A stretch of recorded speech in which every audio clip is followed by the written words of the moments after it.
ফাতেমা রে,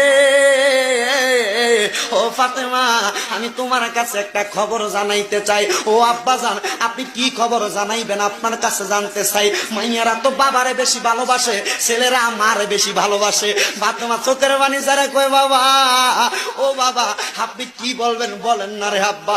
এতদিন হয়ে গেছে, আপনি তো আমারে কোনো কথাও বলেন না।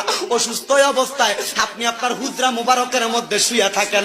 আমার দয়াল নবী কয়, রে জগৎবাসী, আমি যখন অসুস্থ অবস্থায় আমার হুজরা মুবারকের মধ্যে শুয়েছিলাম, আমার আল্লাহর নবী বলেছেন, মা বাইনা বাইতি ওয়া মিম্বারি রাউযাতুম মির রিয়াদিল জান্নাহ। নবীর রওজা থেকে নবীর ঘর পর্যন্ত এটা জান্নাতের একটা টুকরা। এই জান্নাতের নাম হলো রিয়াজুল জান্নাহ। আমার দয়াল নবী কয়, হে উম্মতের দলেরা, আমি নামাজ যখন পড়তো মদিনার ভিতরে মানুষেরা, আমি আমার ঘর মুবারকের মধ্যে শুয়েছিলাম। শুয়ে থাকা অবস্থায় আমি জানালার পর্দাটা সরাইয়া দেখি আমার আবু বকর ইমামতি করে রে। আমি নবীর চোখের পানিগুলা পালায়া কই, ফাতেমা রে,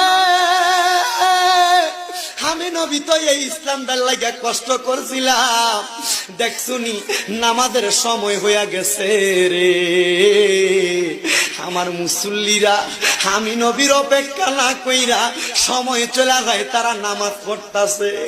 আমার দয়াল নবী আল্লাহর দরবারে হাত তুলা কয়, মাবুদ রে, ও দয়াল আল্লাহ, কিয়ামতের আগ পর্যন্ত আমার উম্মতেরা যদি এমন ভাবে নামাজ পড়ে রে, আমার উম্মত রে, তুমি আল্লাহ জান্নাত ছাড়া জাহান্নাম